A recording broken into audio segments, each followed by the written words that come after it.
I am Joshua. I'm 34 years old, and my father slammed my head into a marble pillar because I refused to let him steal the home I built with my own 2 hands. Before I tell you how that single moment of violence ended his empire and started my real life, I need you to do me a favor. Let me know where you are watching from in the comments below. It started with a sound. Ting, ting, ting. The sound of a silver spoon tapping against a crystal champagne flute. It's a sound that is supposed to signal joy, a toast, a celebration. But standing there in the shadows of the Summit Crown's grand ballroom, hearing that sharp, high-pitched ring, I felt the hair on the back of my neck stand up. My stomach turned over, heavy and cold, like I'd swallowed a stone. The Summit Crown was the kind of place my father, Mason, loved. It was suffocatingly expensive. The air conditioning was set too low, the scent of thousands of imported white lilies was thick enough to choke you, and the chandeliers overhead were massive, glittering monstrosities that probably cost more than I made in 5 years as a restoration architect. I wasn't sitting at the head table. I wasn't even sitting at a family table. I was standing near the service entrance, nursing a glass of lukewarm water, watching the ecosystem of wealth and pretense that my family thrived in. My father, Mason, stood up. He looked every inch the titan of industry he pretended to be. He was wearing a custom tuxedo that hid his paunch, his face flushed with expensive scotch and the adoration of the crowd. He parked his Rolls-Royce Phantom right out front, in the fire lane, because rules didn't apply to Mason Hart. Next to him sat my brother, Elijah, the golden child. He was 28, handsome in a soft, unearned way, and he was grinning like he'd just won the lottery, which, in a way, he had.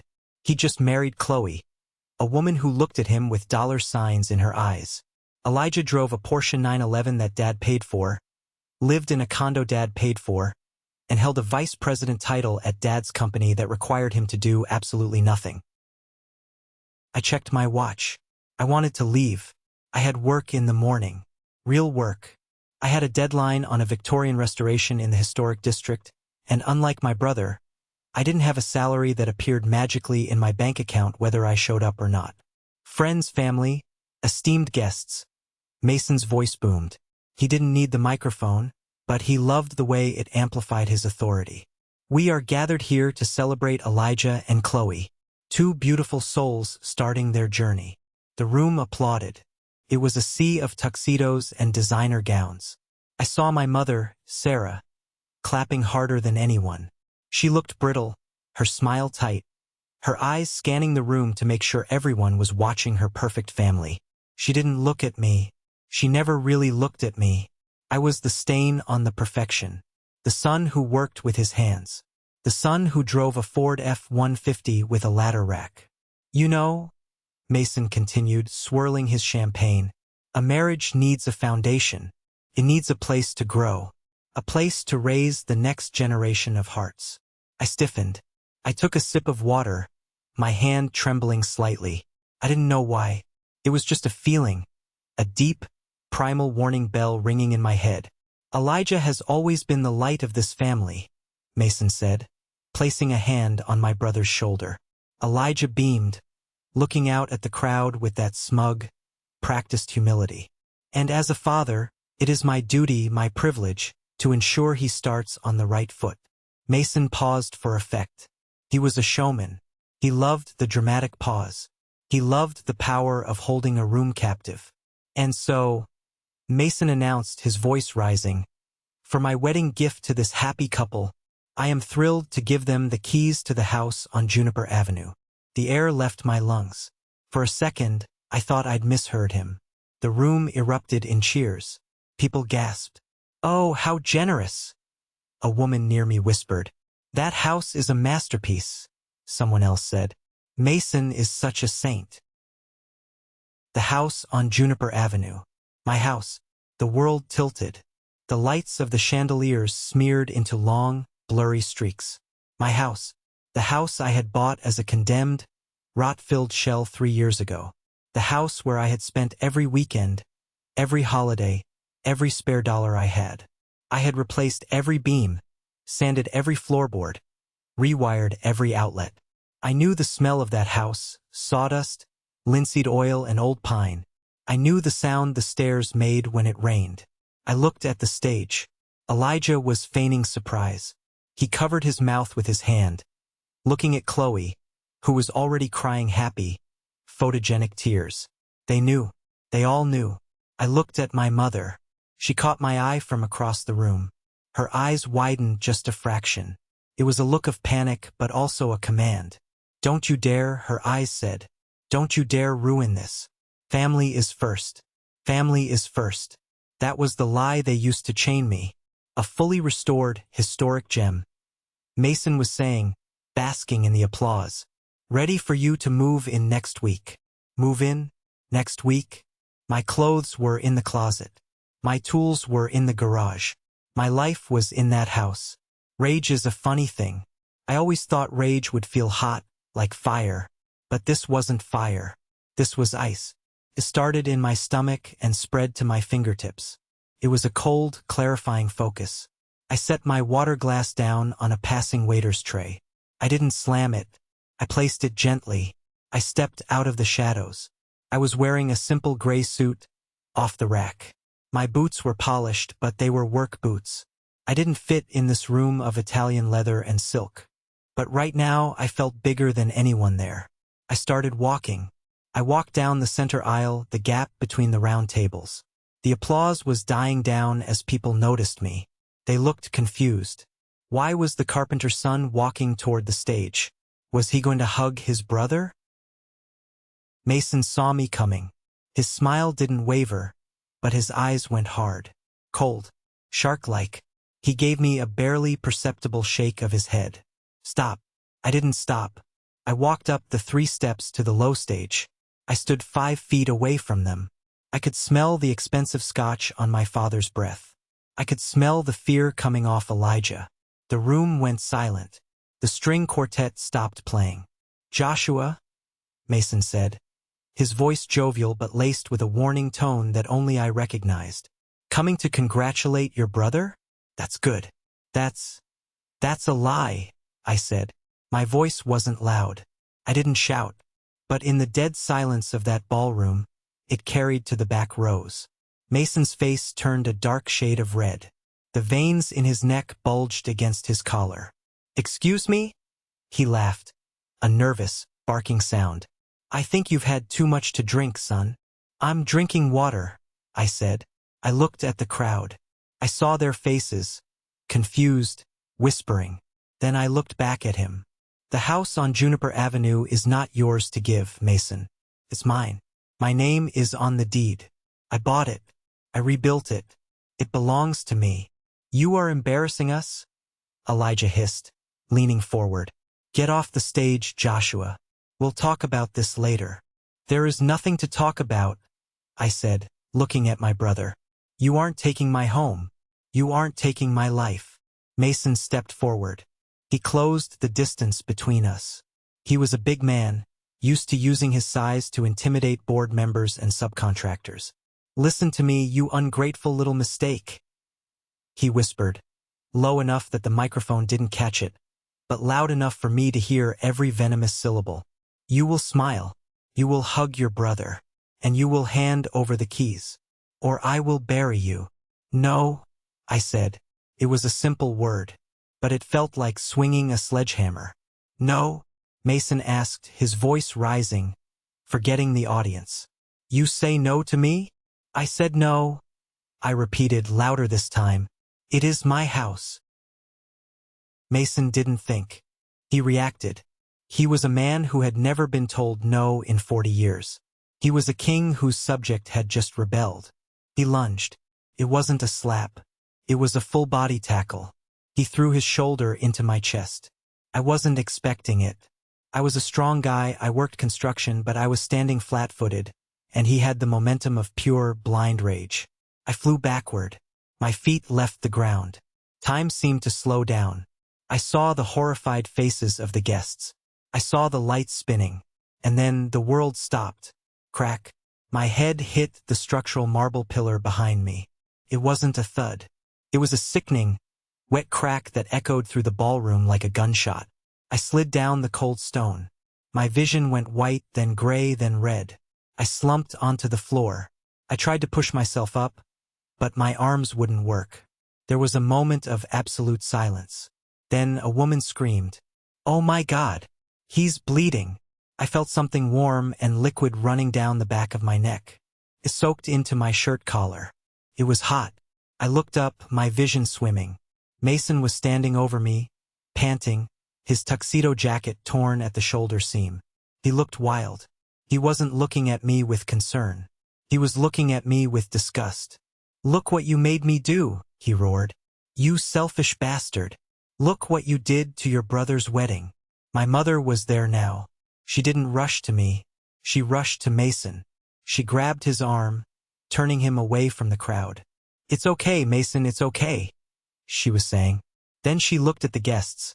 A desperate smile plastered on her face. "Please, everyone. It was an accident. He slipped. Joshua is just... He's been unwell." I lay there, bleeding onto the polished stone floor, and in my fading line of sight, past the screaming guests and my lying mother, I saw something. A young man in a blue suit stood near the bar. He was holding his phone up. He wasn't panicking. He was steady. And on the screen of his phone, a small red light was blinking. Live. I didn't know it then, but that little red light was the only weapon I had left. To understand why I stood on that stage, why I risked everything to say no, you have to understand the house. You have to understand the Juniper Avenue ruin. 3 years ago, I was living in a studio apartment above a garage, saving every dime I made. I was the black sheep. In the Hart family, if you weren't making deals in a boardroom, you were invisible. Mason, my father, was the CEO of Pioneer Ridge Developments. He built generic, soulless condo complexes, cheap materials, high prices, quick exits. He called himself a developer. I called him a hustler. I wanted to build things that lasted. When I told him I wanted to be an architect who specialized in historic restoration, he laughed. We were at dinner, one of the mandatory Sunday dinners where attendance was the price of admission to the family trust. Restoration, Mason had scoffed, cutting into a rare steak. That's just glorified maintenance, Joshua. Heavy work is for men with strong backs and weak minds. You want to be a janitor for old buildings? Fine. But don't expect me to fund a hobby. It's not a hobby, I had said quietly. It's preserving history. It's garbage, Elijah chimed in, pouring more wine. Why fix something old when you can bulldoze it and build 40 units on the same lot? That's simple math, Josh. But I guess you were never good at math. They laughed. My mother smiled into her napkin. I bought 47 Juniper Avenue a month later. It was a disaster. It was a Victorian queen, and that had been abandoned for a decade. The roof had collapsed in the master bedroom. The basement was a swimming pool of black mold. The porch was detaching from the facade like a loose tooth. The bank laughed at me. So I used my savings, my college fund that I hadn't used because I worked through school, my savings from 5 years of drafting work. I bought it cash for the price of a used luxury car. Mason drove by once in his Rolls-Royce. He didn't get out. He just rolled down the window, looked at the peeling paint and the boarded-up windows, and shook his head. "You're an idiot," he shouted over the idling engine. "You've bought a grave." Maybe he was right. For the first year, it felt like a grave. I worked my day job from 7 a.m. to 4 p.m. Then I drove to the house and worked until midnight. I slept on a cot in the only dry corner of the living room. I showered at the gym down the street. My hands were perpetually covered in cuts. I had splinters under my fingernails that never seemed to heal. I breathed drywall dust and mold spores. But slowly, agonizingly, the house began to breathe again. I jacked up the foundation, crawling in the mud to pour new concrete footings. I stripped 50 years of lead paint off the original oak trim to reveal the golden wood beneath. I hunted down period-correct brass hardware from estate sales. The house became my sanctuary. It was the only place in the world where I was in control, where my effort translated directly into value. If I sanded a floor, it was smooth. If I framed a wall, it was straight. There was no politics, no gaslighting, no golden child. Just wood, stone, and truth. By the third year, the house was stunning. It wasn't just a renovation. It was a resurrection. The neighborhood, which had initially looked at me with suspicion, started to root for me. Mrs. Helen Gable, the 70-year-old widow next door, would bring me lemonade on hot afternoons. "You have good hands, Joshua," she told me once, watching me hang a restored front door. "Your father builds boxes. You build homes. There's a difference." I finished it 2 months before Elijah's wedding. I remember the intrusion clearly. It was a Tuesday. I was home early, installing the final light fixture in the dining room. A vintage crystal chandelier I'd spent weeks rewiring. I heard a car pull up, the distinct, throaty growl of a Porsche. I looked out the window. Elijah and Chloe were walking up my walkway. Chloe was holding a clipboard. They didn't knock. Elijah just tried the door handle. It was locked, thank God. I opened the door. "Can I help you?" "Hey, bro." Elijah pushed past me, not waiting for an invitation. Chloe followed, her heels clicking on my newly refinished floors. She looked around, wrinkling her nose. "It smells like wood," she said. "It's cedar," I said. "What are you doing here?" "Just showing Chloe the place," Elijah said, walking into the living room. He kicked the baseboard lightly. "Not bad. A little dark for my taste, but the bones are okay." Chloe was holding up paint swatches against my walls. "Beige," she muttered. "This dark green is depressing. We'd need to paint everything beige. And this room." She pointed to my study where my drafting table sat. "This would have to be the nursery, but we'd need to rip out these built-in bookshelves. They're dust traps." My blood ran cold. "Excuse me?" "Oh, don't worry about it." Elijah waved a hand dismissively. They viewed my 3 years of sweat and blood as nothing more than an unpaid internship. I had built a product for them to consume. But as the darkness closed in on the edges of my vision, lying on that cold marble, I realized something. They had made a mistake. They thought I was still the boy who sought their approval. They thought I would take the hit, smile, and hand over the keys to keep the peace. They didn't know I had built a foundation of stone. And stone doesn't bend. It breaks whatever hits it. The ride to the hospital was a blur of noise and light. The siren wailed, a rhythmic screaming that matched the throbbing in my skull. Every bump the ambulance hit sent a spike of nausea through me. "Stay with me, Joshua," the paramedic said. He was a young guy, looked tired. He was shining a penlight in my eyes. "Pupils are sluggish. You took a hell of a hit." "My phone," I mumbled. I tried to reach for my pocket. "We have your personal effects," he said, pushing my hand down gently. "Just rest. You have a concussion, maybe worse." I closed my eyes. I could still see Mason's face. The purple rage. The way his teeth were bared. It wasn't just anger. It was hatred. It was the hatred of a man who sees his own reflection in a mirror and shatters the glass.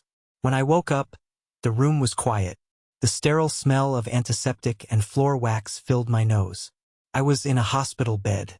My head felt like it was wrapped in barbed wire. I reached up and felt thick gauze taped over the back of my skull. "7 staples," a voice said. I turned my head slowly. A nurse was standing by the monitor, checking my vitals.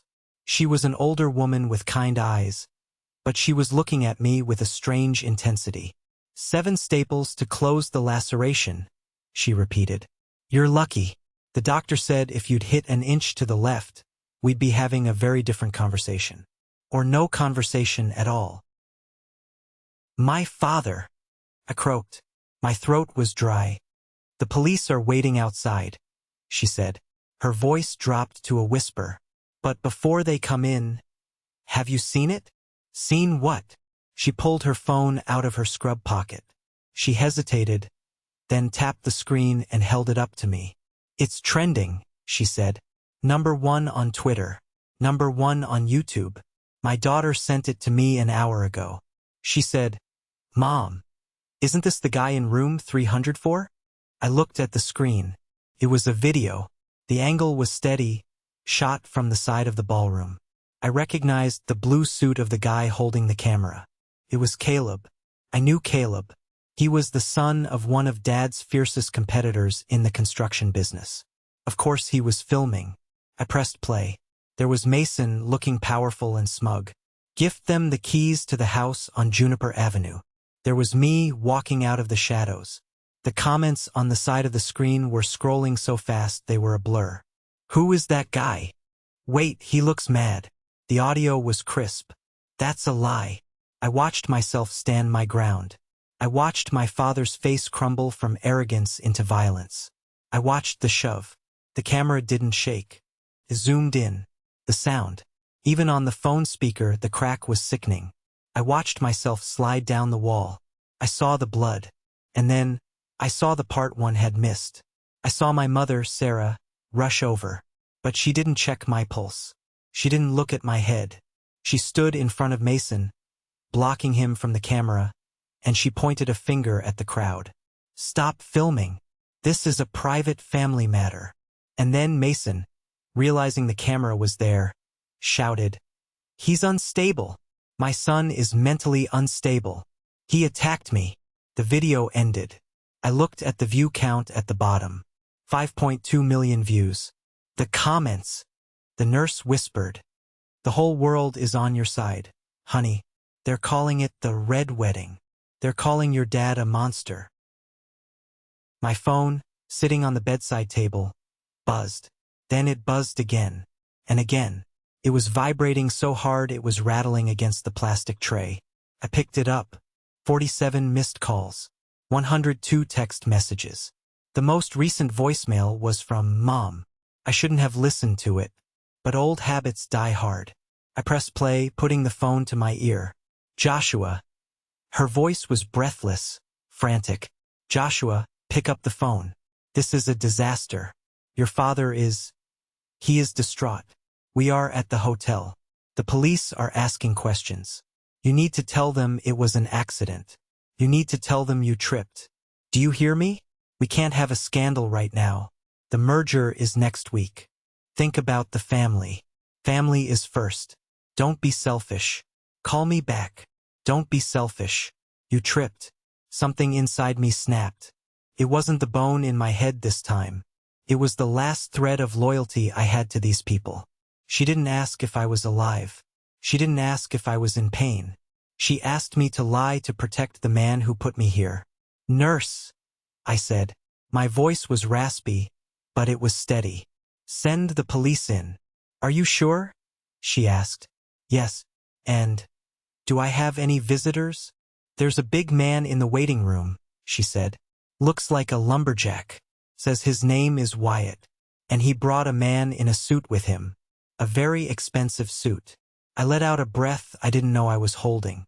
Wyatt, my best friend, my foreman, the guy who helped me hang the drywall in the Juniper house when I couldn't afford a crew.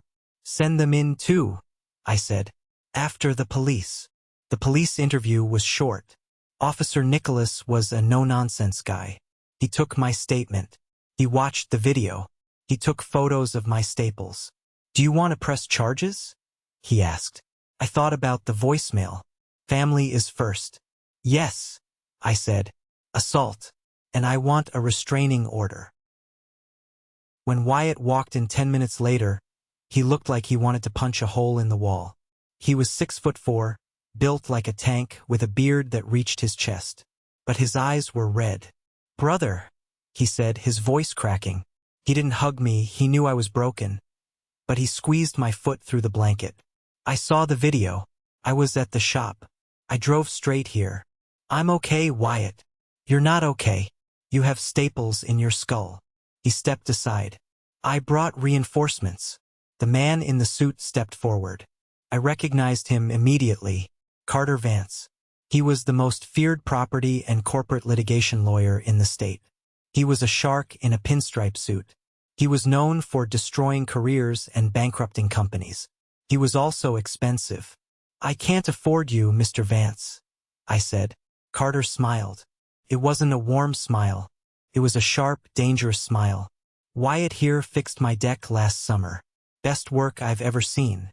He called me an hour ago. He said his friend, the artist behind the Juniper restoration, was just assaulted by Mason Hart. Carter pulled a chair up and sat down. He opened a sleek leather briefcase. "I don't like Mason Hart," Carter said calmly. "He undercut a client of mine 2 years ago using bribe money. I've been waiting for him to slip up. And tonight, Joshua, tonight he didn't just slip. He jumped off a cliff. He wants my house," I said. "He wants more than that," Carter said. He pulled out a tablet. "I've been doing some digging while you were unconscious. Mason's company, Pioneer Ridge, is bleeding money. Their stock is down 40% this quarter. The banks are circling. So, Carter tapped the screen. "Why would a man desperate for cash give away a house worth $500,000? Generosity? No, Mason Hart isn't generous." Carter looked at me, his eyes gleaming with the thrill of the hunt. "He needs collateral, Joshua. I suspect he's using your property to leverage a loan. And since he doesn't own it, that's not just theft. That's bank fraud. That's federal prison." I felt a chill run through me. "What do we do?" Carter pulled out a document. "First, we lock everything down. We file an emergency injunction on the house. No one enters, no one sells, no one touches a paint chip. Second, we let the internet do its work. Mason is currently being crucified by public opinion. We let him panic. Panicked men make mistakes." He handed me a pen. "But first," Carter said, "I need you to hire me. My fee is 30% of the settlement. And trust me, I'm going to get you a settlement that will let you buy the whole damn block." I took the pen. My hand was shaking, but not from fear anymore. "Let's burn it down," I said. I signed. The next 48 hours were a masterclass in modern warfare. But the battlefield wasn't a trench. It was social media, and it was the legal system. I was discharged the next morning. Wyatt drove me home, not to my apartment, but to the Juniper house. "You're not staying alone," Wyatt said, parking his massive truck in my driveway. "I'm sleeping on the couch. I brought my shotgun, just in case Mason decides to visit." "He won't come," I said, touching the bandage on my head. "The restraining order was served 2 hours ago. People like your dad don't read paperwork, Josh." When I walked into my house, I collapsed. The smell of the cedar and the silence wrapped around me. I touched the walls. Mine. They were still mine. But the house felt different now. Felt like a fortress. I turned on the TV. It was a mistake. There was Mason. He was giving an interview on a local news station, standing in front of his office building. He looked tired, playing the role of the aggrieved father perfectly. "It is a tragedy," Mason was saying, wiping a non-existent tear. "Joshua has struggled with mental health issues for years. We tried to help him. The house, it was a misunderstanding. We were trying to provide him with stability, and he reacted violently. I was defending myself. The video shows only one side." I threw the remote control across the room. It smashed against the fireplace. "He's lying," I yelled. "He's lying to the whole world." "Let him lie," Wyatt said calmly, handing me a coffee. Carter said to let him dig the hole. My phone buzzed. It was Carter. "Turn on channel 5, was all he texted. I switched the channel. It was a segment on financial news. The headline read, "Pioneer Ridge stock plummets amid assault scandal." A financial analyst was speaking. "Investors are fleeing Pioneer Ridge. The video of CEO Mason Hart assaulting his own son has caused a PR nightmare. But more concerning are the rumors surfacing about liquidity issues. If Hart loses public trust, the banks might call in his loans." "He's bleeding," Wyatt grinned. But the attacks weren't just financial. They were personal. That afternoon, a source close to the family leaked a story to a tabloid. Estranged son demanded cash before wedding attack. They were trying to paint me as an extortionist. They claimed I had demanded $100,000 to allow the house to be gifted. And when Mason refused, I caused a scene. "They play dirty," I muttered. "We play smarter," Carter said. He had just walked in the front door, looking fresh as a daisy. He was carrying a file box. "Joshua, I need everything. Every receipt. Every bank statement. Every email. We need to prove two things. 1, you own the house 100%. 2, there was never any agreement to transfer it. We spent the night building the fortress. I dug out the original deed. I dug out the tax records. I found the emails from 3 years ago where I asked Mason for a loan to buy the materials, and he replied, 'Not a cent. You're on your own.' This," Carter said, holding up the email, "this is gold. Proves he had no financial stake. He can't claim equitable interest." Then we found the smoking gun. It wasn't a document. It was a key log. I had installed a smart lock system on the front door 6 months ago. It logged every entry. "Look at this," I said, pointing to the laptop screen. 2 days before the wedding. Entry user code 2. Time: 10:45 a.m. "Who is user code 2? Carter asked. "My mother," I whispered. "I gave her a code in case I got hurt on a job site. Just in case." "And did she visit you 2 days before the wedding?" "No. I was at work." Carter's eyes narrowed. "And look at this. Entry user code 2. Time: 2 p.m. She came back." "Why?" "She didn't come back," Carter said, his voice cold. "She brought someone. She let someone in to measure the drapes. Or..." He paused. "Did she have a physical key?" "Yes, a spare." "I bet she took the spare," Carter said. "And I bet she gave it to Elijah." Carter stood up and paced the room. "They were moving in, Joshua. They weren't just going to announce it. They were going to physically take possession while you were at work after the honeymoon. They were going to change the locks and dare you to sue them. But the deed. Possession is 9/10 of the law in their mind. If Elijah is living there with a pregnant wife, and trust me, they'd announce a pregnancy next. No judge would evict them quickly. They would tie you up in court for years until you ran out of money and settled." I felt sick. It was a meticulously planned invasion. "But they missed one thing," Carter said, closing the file. "What?" "They didn't expect you to have 5 million witnesses." Carter looked at his watch. "Get some sleep. Tomorrow morning we go on the offensive." Mason called a family reconciliation brunch at the Summit Crown for the remaining out-of-town guests. He's going to try to spin the narrative one last time. He thinks you're cowering in fear. "We're going?" I asked. "Oh, we're going," Carter smiled. "And we're bringing a projector." The morning of the confrontation, I woke up with a headache that felt like a drill boring into my temple. But as I shaved around the bandage on my head, looking at the bruised face in the mirror, I didn't see a victim. I saw a man who was done being polite.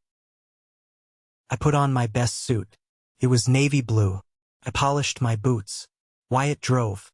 Carter sat in the passenger seat, reviewing a stack of papers. "Remember," Carter said as we pulled up to the Summit Crown, "you don't speak unless I tell you to. You are the grieving, injured son.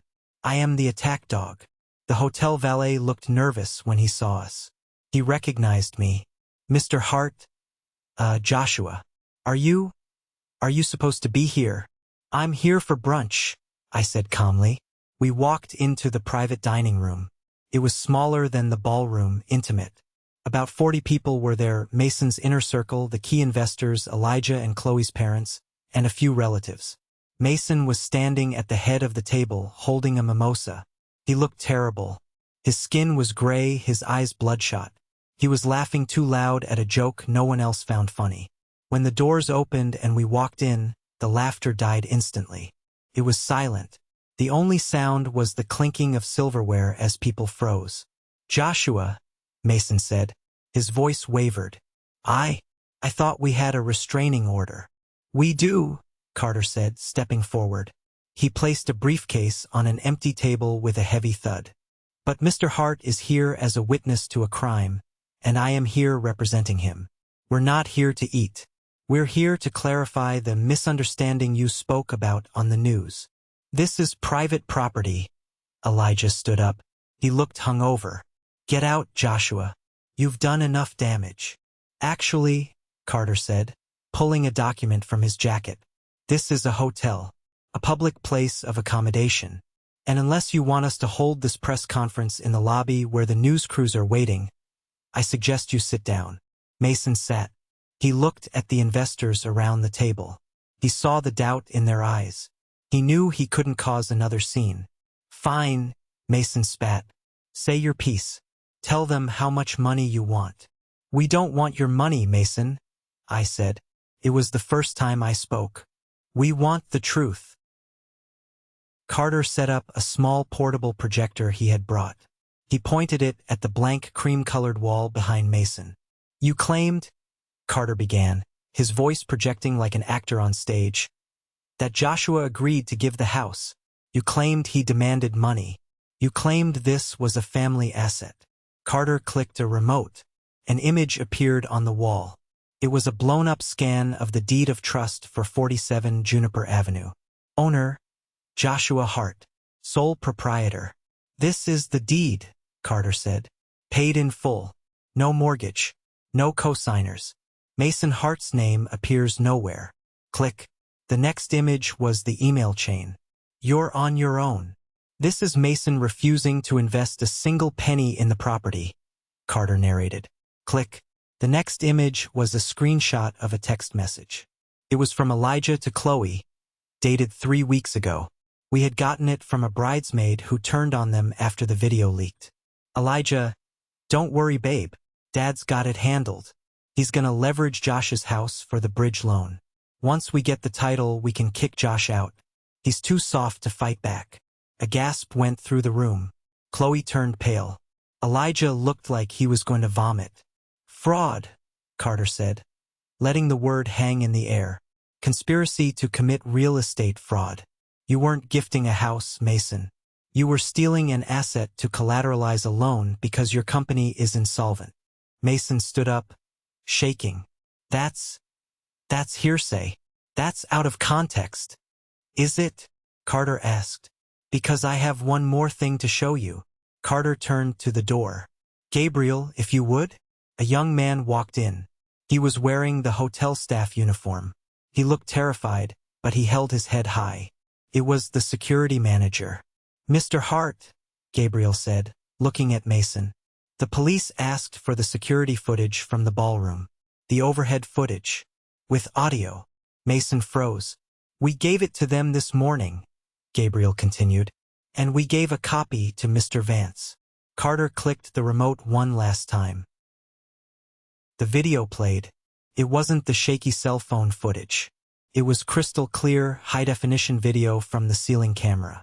And the audio was studio quality. The room watched in horror. They heard Mason's whisper. You will smile, or I will bury you. They heard the threat. They saw the premeditation. It wasn't a stumbled reaction. It was a calculated assault. And then the crack. It sounded even worse on the hotel speakers. When the video ended, no one spoke. A man at the back of the room stood up. It was Hunter, the representative from the bank that held Pioneer Ridge's commercial loans. Mason, Hunter said, his voice quiet and deadly. Is it true? Did you list the Juniper property as collateral on the renewal application last week? Mason tried to speak. He opened his mouth, but no sound came out. He looked at me, pleading. He wanted me to save him. He wanted me to say it was a mistake. I looked at him. I looked at the man who had called me weak my entire life. No, I said softly. Hunter pulled his phone out. I'm calling the risk management department. We're freezing the credit line immediately. Hunter, wait. Mason scrambled around the table. It's just a paperwork error. I can fix it. Don't touch me, Hunter said, recoiling. Then the doors opened again. This time it wasn't a waiter. It was Officer Nicholas, flanked by 2 uniformed officers. Mason Hart, Nicholas said, his voice booming. Please step away from the table. What is this? Mason shrieked. I made bail. This isn't about the assault, Nicholas said, pulling out a pair of handcuffs. We just received evidence of wire fraud and attempted grand larceny. And witness tampering. He looked at my mother. Sarah shrank back into her chair, covering her face with a napkin. You're under arrest, Nicholas said. The room watched as the titan of industry, the man who drove a Rolls-Royce and wore custom tuxedos, was handcuffed and marched out past the brunch buffet. He stopped as he passed me. He looked at me with eyes full of tears. "Joshua, I'm your father. Family is first." I looked at him. I didn't feel anger anymore. I felt pity. "You should have thought of that," I said, "before you slammed my head into a wall." The arrest was just the first domino. When a giant falls, he doesn't just hit the ground. He crushes everything in his shadow. The days following the brunch were a blur of vindication. The video of Mason being led out of the Summit Crown in handcuffs went even more viral than the assault. I sat in Carter's office watching the news. Pioneer Ridge CEO arrested. Stock halted on NYSE. "It's over," Carter said, pouring 2 glasses of whiskey. It was 11 a.m., but it felt appropriate. The bank called the loan. The company has no liquidity. They're filing for Chapter 11 bankruptcy by Friday. "What about the house?" I asked. "Is it safe?" "Ironclad," Carter grinned. "In fact, since Mason tried to use it fraudulently, the court has granted a permanent injunction. They can never come within 500 feet of that property again." But the fallout wasn't just financial. Elijah was the next to fall. Without Daddy's salary, without the company credit card, the golden child was just a 28-year-old man with no skills and a lot of debt. I heard from a friend that Chloe left him the day after the arrest. She filed for an annulment.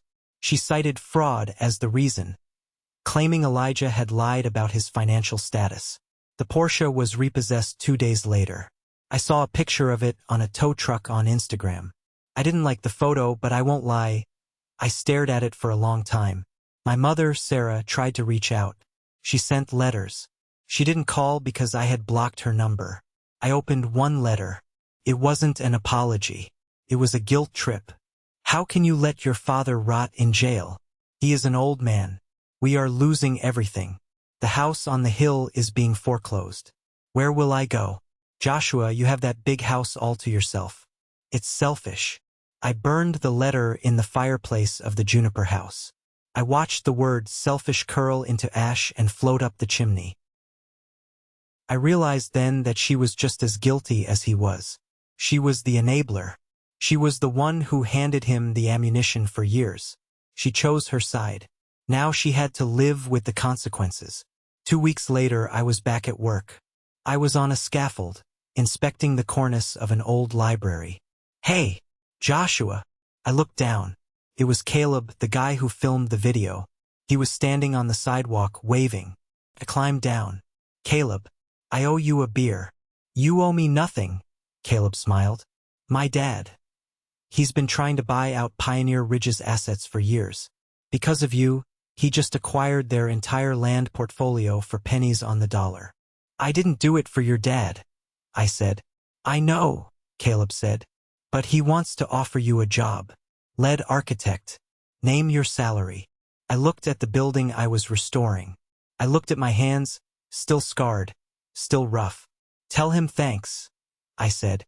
"But I'm done working for other people. I'm starting my own firm." Caleb nodded, respecting that. "Fair enough.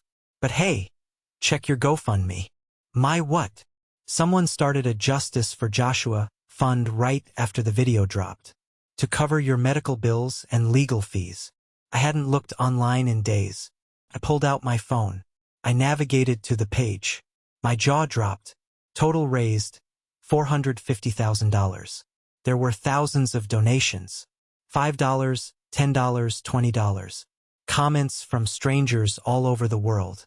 From a carpenter in Ohio, "Keep building, brother." From a daughter who was also the black sheep, "Stay strong. Buy more nails." I sat down on the curb. Tears pricked my eyes. Not from pain, but from gratitude. I had felt so alone in that ballroom. But I wasn't alone. I called Carter. "Joshua." "Carter, have you seen the fund?" "I have," Carter chuckled. "And before you ask, yes, it's legal. It's a gift. Tax-free up to a certain point, but we'll handle that.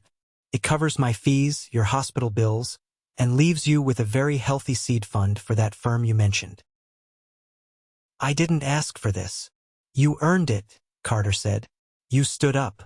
People respond to courage, Joshua, especially when they see a bully get punched in the nose. I went home that night.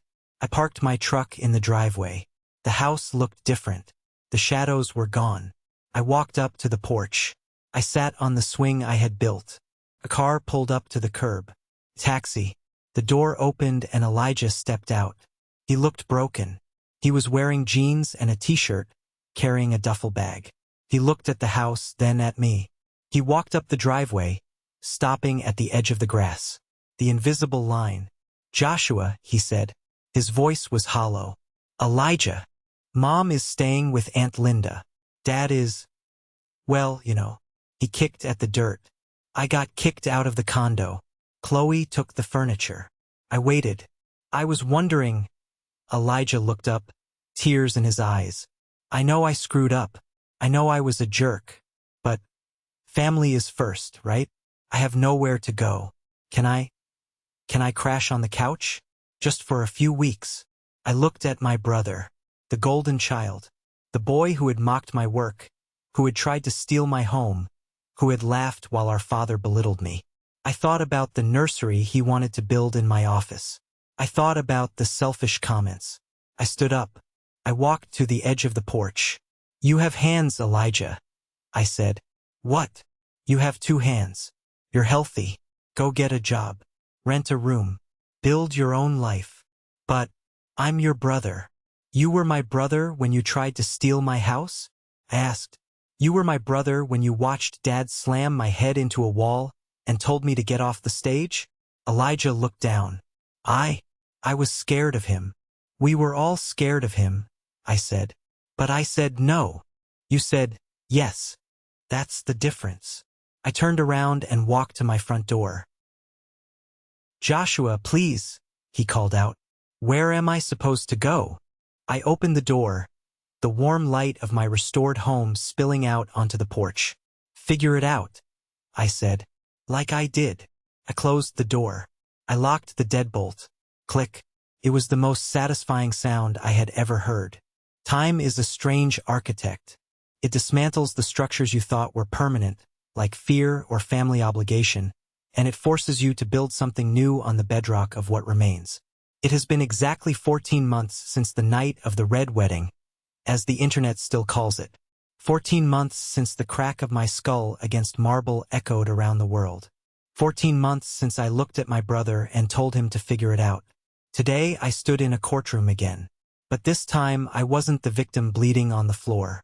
I was the witness watching the final beam of my father's empire collapse. The courtroom was cold, smelling of floor wax and stale coffee. Mason Hart sat at the defense table. He didn't look like the titan of industry anymore. The custom tuxedos were gone, replaced by a cheap, ill-fitting gray suit. He had lost weight.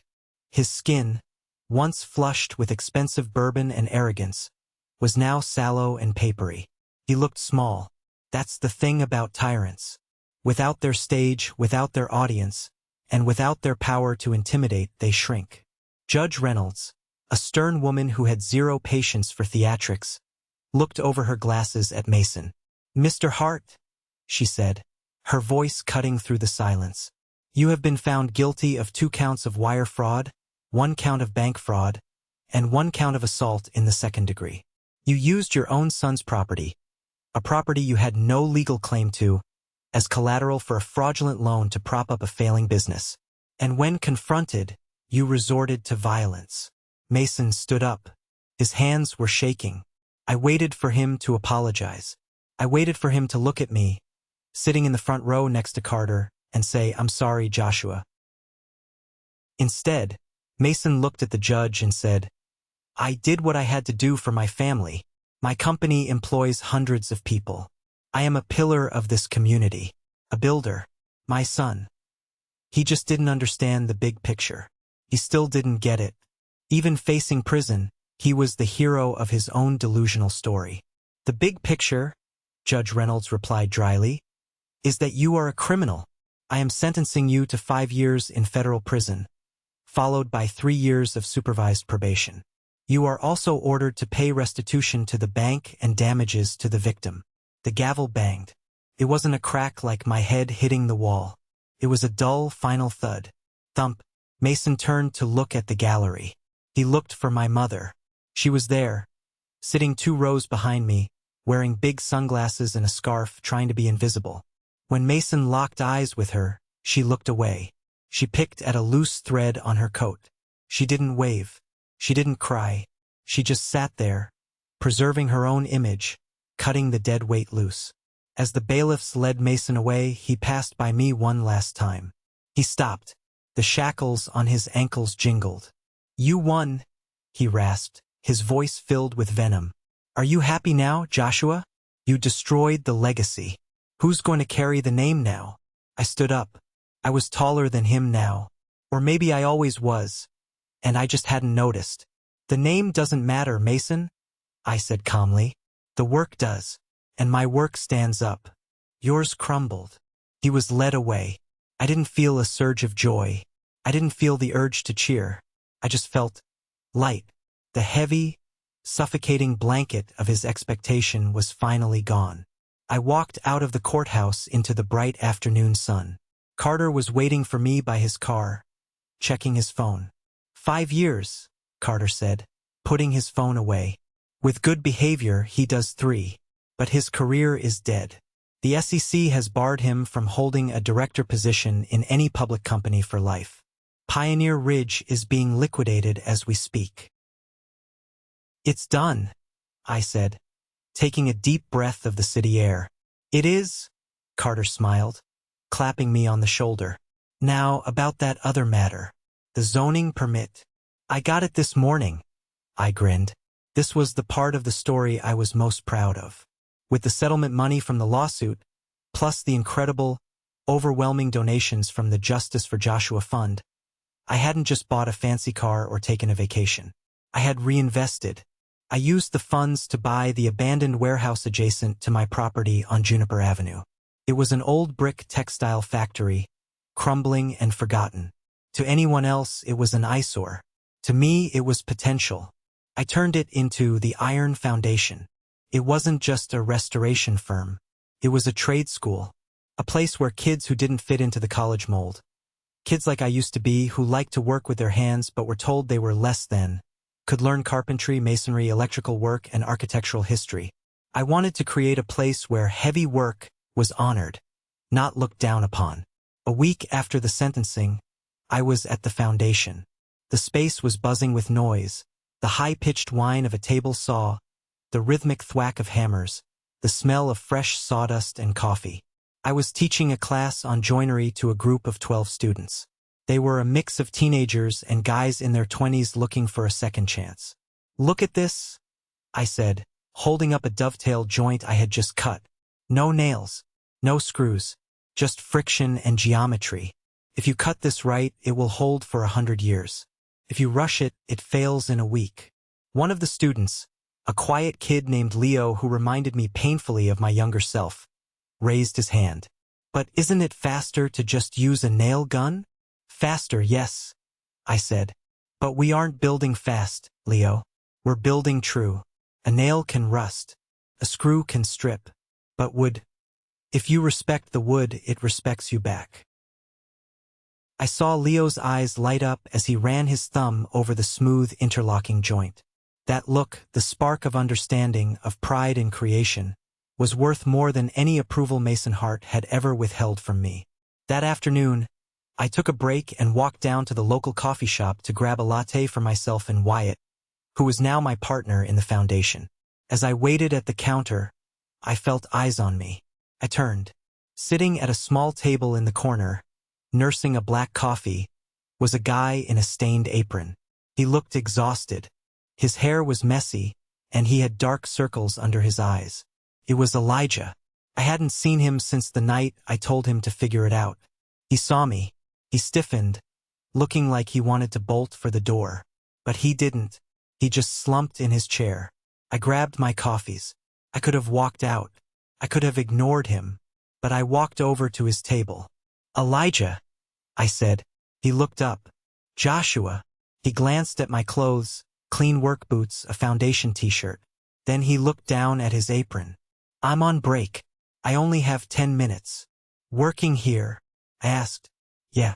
And at a landscaping crew on weekends. He let out a bitter laugh.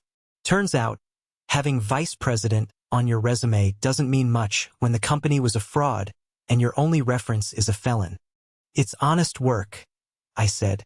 Elijah looked at me sharply, waiting for the mockery. Waiting for me to treat him the way he used to treat me. The janitor of old buildings. But I didn't. It's hard work, Elijah admitted, rubbing his lower back. My back is killing me. I don't know how you did this for 10 years. You build the muscle, I said. Eventually. Chloe is gone, he said, staring at his cup. She moved to LA. Found a producer. I guess I was just a stepping stone. I heard.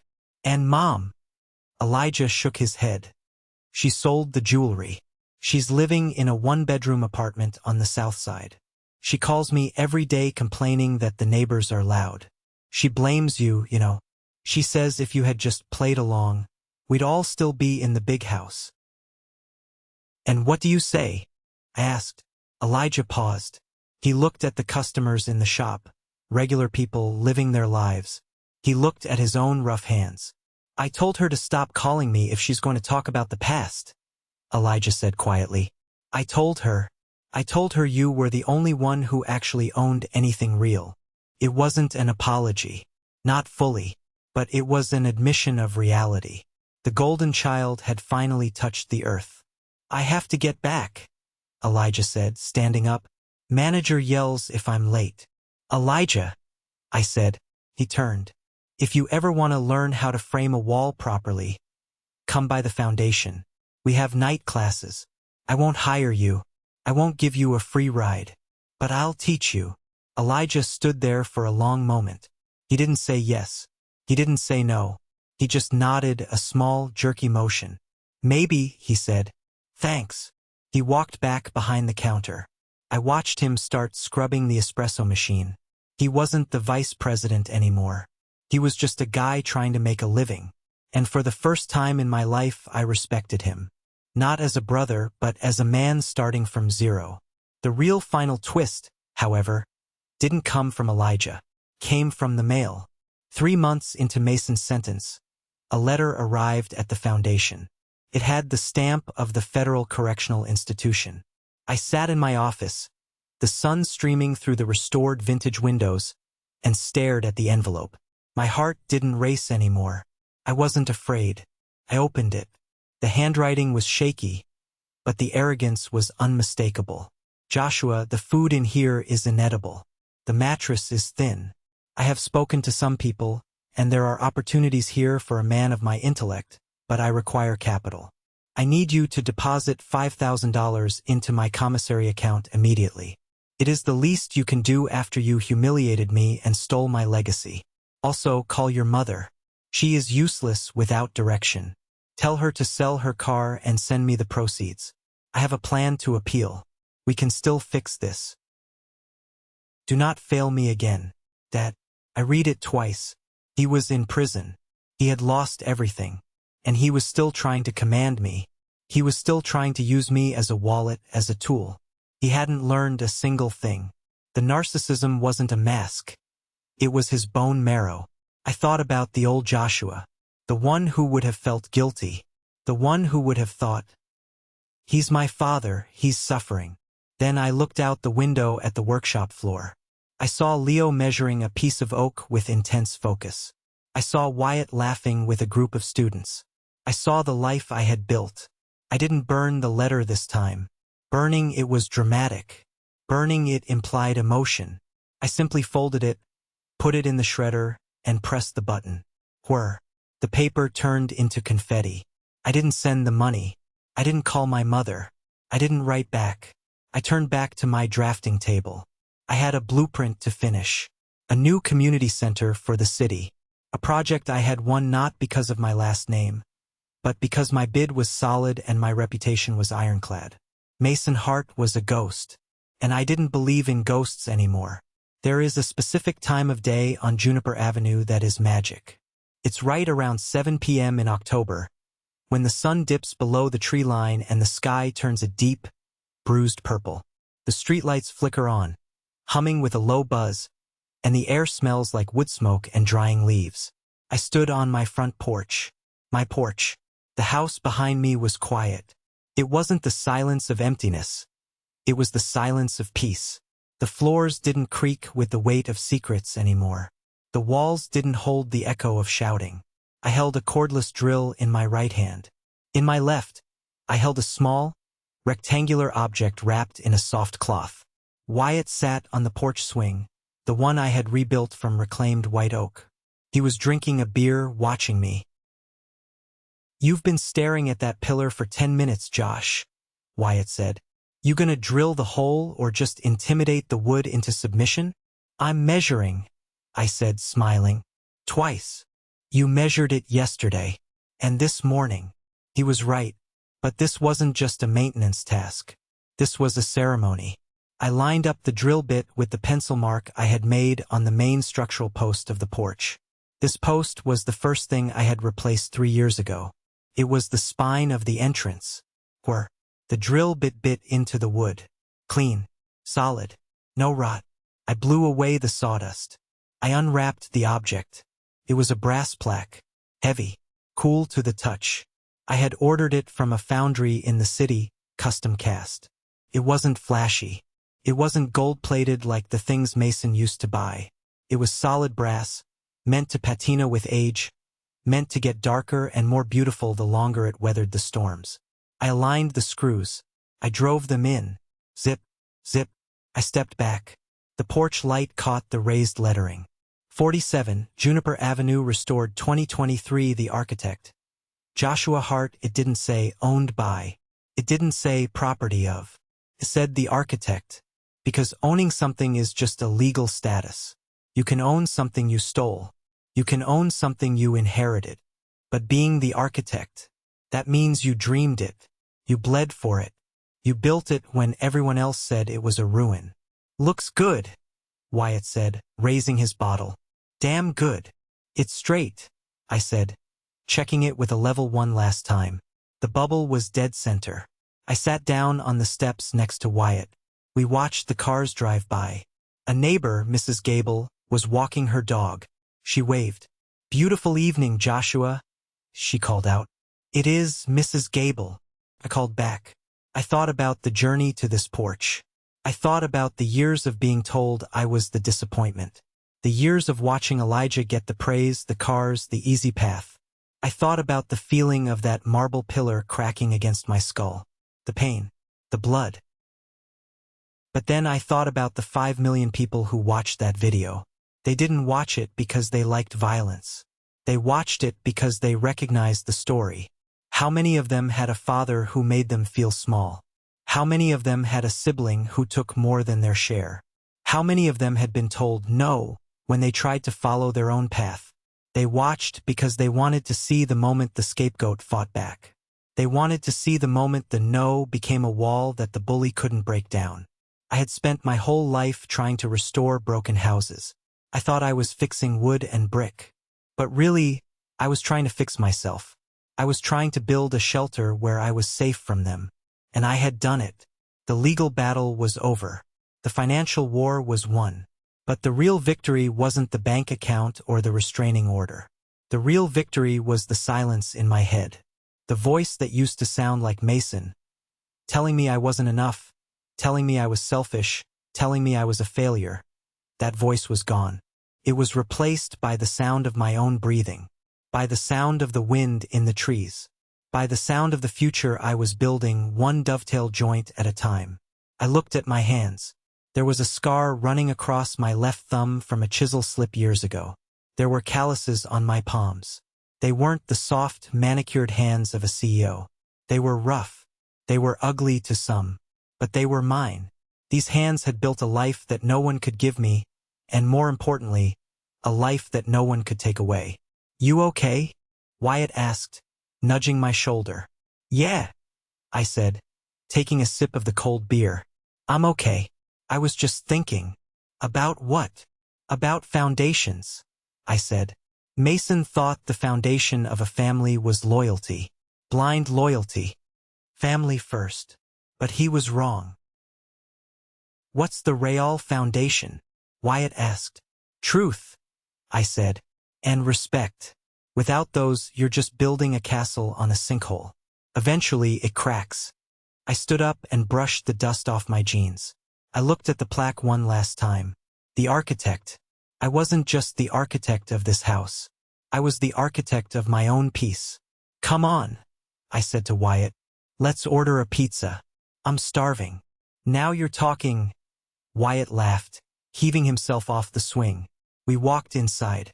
I closed the heavy oak door behind us. The lock clicked into place. A solid, mechanical, unbreakable sound. I was home. If you have stayed with me through this entire journey, from the crack of the champagne glass to the click of the deadbolt, thank you. I shared this story not just to expose what happened to me, but because I know I am not the only one. We are taught from a young age that family is everything. We are taught that blood is thicker than water. We are taught to forgive, to sacrifice, to keep the peace. But sometimes, keeping the peace means waging a war against yourself. My father used the phrase family first as a weapon. He used it to silence me, to rob me, and to control me. It took a physical assault for me to realize that family first shouldn't mean you last. Here is what I learned, and what I hope you take away from my scars. No is a complete sentence. You do not need to justify your boundaries. If someone gets angry when you set a boundary, that is the proof that the boundary was necessary. Financial independence is freedom. They could control me because they thought I needed them. But because I had my own trade, my own money, and my own house, I had the power to walk away. Build your own fortress, even if it starts small. You cannot fix people who do not want to be fixed. I spent years trying to be the son Mason wanted. I thought if I worked hard enough, he would respect me. But a narcissist doesn't want respect. They want submission. The letter from prison proved that. Some bridges are meant to be burned so that the enemy cannot follow you.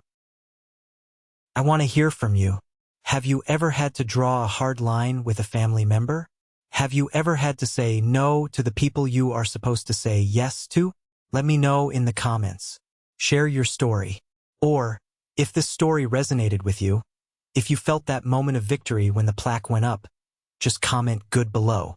Tells me that we are in this together, building our own lives, one brick at a time. I'm Joshua Hart. I'm an architect, and I'm finally free. Take care of yourselves. And remember, protect your foundation.